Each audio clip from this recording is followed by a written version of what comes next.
Everyone, welcome to my channel great plates. ಕಡಲೆ ಹಿಟ್ಟು, ಮೈದಾ ಹಿಟ್ಟು ಏನನ್ನು ಬಳಸದಲ್ಲೇ ಗರಿ ಗರಿಯಾಗಿರುವಂತಹ ಮುರುಕು ರೆಸಿಪಿನ ನಿಮ್ಮೊಂದಿಗೆ ಶೇರ್ ಮಾಡ್ತಾ ಇದ್ದೀನಿ. ವಿಡಿಯೋನ ಎಲ್ಲೂ ಸ್ಕಿಪ್ ಮಾಡದೆ ಕಂಪ್ಲೀಟ್ ಆಗಿ ನೋಡಿ. ಹಾಗೆ ವಿಡಿಯೋ ಇಷ್ಟ ಆದರೆ ಖಂಡಿತ ಸಬ್ಸ್ಕ್ರೈಬ್ ಮಾಡ್ಕೊಳ್ಳೋದನ್ನ ಮರಿಬೇಡಿ. ನಾನಿಲ್ಲಿ 1 ಕಪ್ನಷ್ಟು ಉದ್ದಿನ ಬೇಳೆನ ತೊಗೊಂಡಿದ್ದೀನಿ. ಅದನ್ನು 3-4 ಸರಿ ಕ್ಲೀನಾಗಿ ತೊಳೆದು ಈಗ ನಾನು ಅದನ್ನು ಕುಕ್ಕರ್ಗೆ ಹಾಕೋತಾ ಇದ್ದೀನಿ. ಕುಕ್ಕರ್ಗೆ ಹಾಕೊಂಡಿದ ನಂತರ 1 ಕಪ್ ಉದ್ದಿನ ಬೇಳೆಗೆ 1.5 ಕಪ್ನಷ್ಟು ನಾನಿಲ್ಲಿ ನೀರನ್ನು ಹಾಕೋತಾ ಇದ್ದೀನಿ. ಅಷ್ಟೇ ನೀರು ಸಾಕು. ತುಂಬ ಜಾಸ್ತಿ ನೀರು ಹಾಕಿದ್ರೆ ತುಂಬ ತೆಳುವಾಗಿಬಿಡುತ್ತೆ. ಅದಕ್ಕೆ 1 ಟೇಬಲ್ ಸ್ಪೂನಷ್ಟು ಉಪ್ಪನ್ನು ಹಾಕಿ ಕ್ಲೀನಾಗಿ ಮಿಕ್ಸ್ ಮಾಡಿ ಮುಚ್ಚಳ ಮುಚ್ಚಿ ಇದನ್ನು 3-4 ವಿಜಿಲ್ನ ಕೂಗೋಕೆ ಇಟ್ಕೋತಾ ಇದ್ದೀನಿ. ನೀರನ್ನು ಆದಷ್ಟು ನೋಡಿಕೊಂಡು ಹಾಕ್ಕೊಳ್ಳಿ, ಯಾಕೆ ಅಂದರೆ ತುಂಬ ತೆಳುವಾಗಿಬಿಟ್ರೆ ಹಿಟ್ಟು ಕೂಡ ತುಂಬ ತೆಳುವಾಗಿಬಿಡುತ್ತೆ. ಹಾಗಾಗಿ ನೋಡಿಕೊಂಡು ನೀವು ನೀರನ್ನು ಹಾಕೋಬೇಕಾಗತ್ತೆ. ನೋಡಿ, 1 ಕಪ್ಪಿಗೆ ನಾನು 1.5 ಕಪ್ನಷ್ಟು ನೀರನ್ನು ಹಾಕಿದ್ದೆ. ಇಷ್ಟು ಗಟ್ಟಿ ಇದ್ದರೆ ಸಾಕಾಗತ್ತೆ, ತುಂಬ ತೆಳುನೂ ಕೂಡ ಮಾಡ್ಕೋಬಾರ್ದು. ಹಿಟ್ಟು ಕಲಸೋ ಟೈಮಲ್ಲಿ ಸ್ವಲ್ಪ ಗಟ್ಟಿ ಆಯಿತು ಅನಿಸಿದ್ರೆ ನಾವು ಎಕ್ಸ್ಟ್ರಾ ನೀರನ್ನು ಕಲಸೋ ಟೈಮಲ್ಲೂ ಕೂಡ ಬಳಸ್ಬೋದು. ಈಗ ಒಂದು ಬೌಲ್ಗೆ 2 ಕಪ್ನಷ್ಟು ಅಕ್ಕಿ ಹಿಟ್ಟನ್ನು ಹಾಕೋತಾ ಇದ್ದೀನಿ. ಅದಕ್ಕೆ 1 ಟೇಬಲ್ ಸ್ಪೂನ್ನಷ್ಟು ಉಪ್ಪನ್ನು ಹಾಕೋತಾ ಇದ್ದೀನಿ. ಹಾಗೆ 1 ಟೇಬಲ್ ಸ್ಪೂನ್ನಷ್ಟು ಹಿಂಗು, 3 ಟೇಬಲ್ ಸ್ಪೂನ್ನಷ್ಟು ಕಪ್ಪು ಎಳ್ಳನ್ನು ಹಾಕೋತಾ ಇದ್ದೀನಿ. ಉಪ್ಪನ್ನು ಕೂಡ ನೋಡ್ಕೊಂಡು ಹಾಕ್ಕೊಳ್ಳಿ, ಯಾಕೆ ಅಂದರೆ ಉದ್ದಿನಬೇಳೆ ಬೇಯಿಸೋ ಟೈಮಲ್ಲೂ ಕೂಡ ಉಪ್ಪನ್ನು ಸೇರಿಸಿರ್ತೀವಿ. ಈಗ ಫ್ರಿಜ್ಜಲ್ಲಿ ಇಟ್ಟಿದ್ದಂಥ ಬೆಣ್ಣೆನ ನಾನು 1.5 ಟೇಬಲ್ ಸ್ಪೂನ್ನಷ್ಟು ಹಾಕ್ಕೊಂಡು ಕ್ಲೀನಾಗಿ ಮಿಕ್ಸ್ ಮಾಡ್ಕೋತಾ ಇದ್ದೀನಿ. ಬೆಣ್ಣೆ ಇಲ್ಲ ಅಂದರೆ 3 ಟೇಬಲ್ ಸ್ಪೂನ್ನಷ್ಟು ಎಣ್ಣೆನ ಹಾಕ್ಕೊಳ್ಳಿ. ಆದರೆ ಬೆಣ್ಣೆ ಹಾಕೋದ್ರಿಂದ ತುಂಬ ಸಾಫ್ಟಾಗಿ ಸಖತ್ ಕ್ರಿಸ್ಪಿಯಾಗಿರುತ್ತೆ. ಹಾಗಾಗಿ ನಾನು ಬೆಣ್ಣೆನ ಹಾಕ್ಕೊಂಡಿದ್ದೀನಿ. ನಂತರ ಉದ್ದಿನ ಬೇಳೆನ ಚೆನ್ನಾಗಿ ಮ್ಯಾಶ್ ಮಾಡ್ಕೋಬೇಕಾಗತ್ತೆ.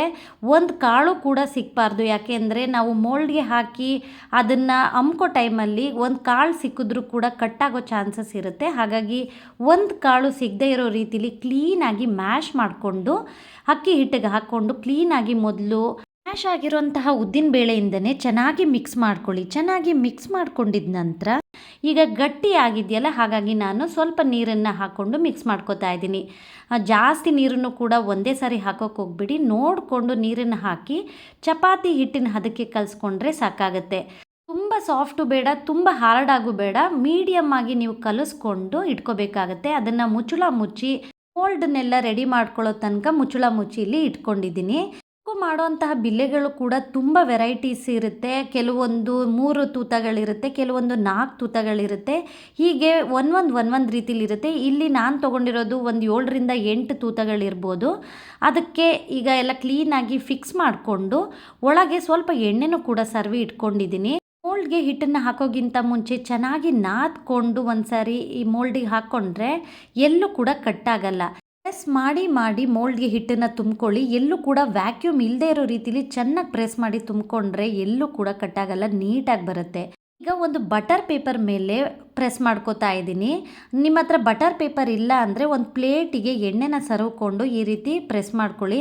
ನಾನು ಆಗಲೇ ಹೇಳ್ದಾಗೆ ನಾನು ತೊಗೊಂಡಿರೋಂಥ ಬಿಲ್ಲೆಯಲ್ಲಿ ತುಂಬ ತೂತಗಳಿದ್ದಿದ್ದರಿಂದ ಒಂದೇ ರೌಂಡಿಗೆ ನಾನು ನಿಲ್ಲಿಸ್ತಾ ಇದ್ದೀನಿ. ನಿಮ್ಮ ಹತ್ರ ಏನಾದರೂ 3 ತೂತದ ಬಿಲ್ಲೆನ ನೀವೇನಾದರೂ ಉಪಯೋಗಿಸ್ತಿದ್ರೆ ಅಥವಾ 4 ತೂತದ ಬಿಲ್ಲೆನ ಉಪಯೋಗಿಸ್ತಿದ್ರೆ 1-2 ರೌಂಡ್ ಆದರೂ ಸುತ್ಕೊಳ್ಳಿ. ಇಲ್ಲಿ ತುಂಬ ಎಳೆಗಳು ಬರೋದ್ರಿಂದ ನಾನು ಒಂದೇ ರೌಂಡಿಗೆ ನಿಲ್ಲಿಸ್ಕೋತಾ ಇದ್ದೀನಿ. ನಂತರ ಕಟ್ ಮಾಡ್ಕೊಂಡಿದ ನಂತರ ಎಂಡಿಂಗಲ್ಲಿ ನೀವು ಕ್ಲೀನಾಗಿ ಪ್ರೆಸ್ ಮಾಡ್ಕೋಬೇಕಾಗತ್ತೆ. ಇಲ್ಲಾಂದರೆ ಎಣ್ಣೆಗೆ ಹಾಕಿದ ಟೈಮಲ್ಲಿ ಎಲ್ಲ ಬಿಟ್ಕೊಂಡ್ಬಿಡುತ್ತೆ. ಈ ರೀತಿ ಎಂಡಲ್ಲಿ ಚೆನ್ನಾಗಿ ಪ್ರೆಸ್ ಮಾಡ್ಕೊಳ್ಳಿ, ಅವಾಗ ಎಲ್ಲೂ ಕೂಡ ಅದು ಎಣ್ಣೆಯಲ್ಲಿ ಬಿಟ್ಕೊಳ್ಳಲ್ಲ, ಕ್ಲೀನಾಗಿ ಶೇಪಲ್ಲಿ ಹಾಗೆ ಇರುತ್ತೆ. ನಾನು ಮೋಲ್ಡಿಗೆ ಎಷ್ಟು ಹಿಟ್ಟನ್ನು ಹಾಕ್ಕೊಂಡಿದ್ನೋ ಅಷ್ಟನ್ನು ಕೂಡ ಬಟರ್ ಪೇಪರ್ ಮೇಲೆ ರೆಡಿ ಮಾಡಿ ಇಟ್ಕೊಂಡಿದ್ದೀನಿ. ಇದೇ ಟೈಮ್ನಲ್ಲಿ ಎಣ್ಣೆನೂ ಕೂಡ ನಾನಿಲ್ಲಿ ಕಾಯೋಕೆ ಇಟ್ಕೊಂಡಿದ್ದೆ. ಎಣ್ಣೆ ಕಾದಿದೆಯಾ ಇಲ್ವಾ ಅಂತ ಸ್ವಲ್ಪ ಹಿಟ್ಟನ್ನು ಹಾಕಿ ನೋಡ್ತಾ ಇದ್ದೀನಿ. ಚೆನ್ನಾಗಿ ಕಾದಿರೋದ್ರಿಂದ ಹಾಕಿದ್ದಂಥ ಹಿಟ್ಟೆಲ್ಲ ಚೆನ್ನಾಗಿ ಮೇಲೆ ಬರ್ತಾ ಇದೆ. ಎಣ್ಣೆನ ಕಾಯಿಸ್ಕೊಳ್ಳೋ ಟೈಮ್ನಲ್ಲಿ ಸ್ವಲ್ಪ ಹೈ ಫ್ಲೇಮ್ನಲ್ಲಿ ಹಿಟ್ಟು ಕಾಯಿಸ್ಕೊಳ್ಳಿ. ಎಣ್ಣೆಗೆ ಹಾಕಿದ ನಂತರ ಮೀಡಿಯಮ್ ಫ್ಲೇಮ್ ಮಾಡಿ ಅದನ್ನು ಬಿಟ್ಬಿಡಿ. ಅದು ಚೆನ್ನಾಗಿ ಬೆಂದಿದ ನಂತರ ತನ್ನಿಚ್ಚಿ ತಾನೇ ಮೇಲೆದ್ದು ಬರುತ್ತೆ. ನಂತರ ಎರಡೂ ಬದಿನೂ ಮಗುಚ್ಕೊಂಡು ಕ್ರಿಸ್ಪಿ ಆಗೋ ತನಕ ನೀವು ಬೇಯಿಸ್ಕೋಬೇಕಾಗತ್ತೆ. 2-3 ನಿಮಿಷ ಸಾಕಾಗುತ್ತೆ, ಚೆನ್ನಾಗಿ ಕ್ರಿಸ್ಪಿ ಆಗೋಗುತ್ತೆ.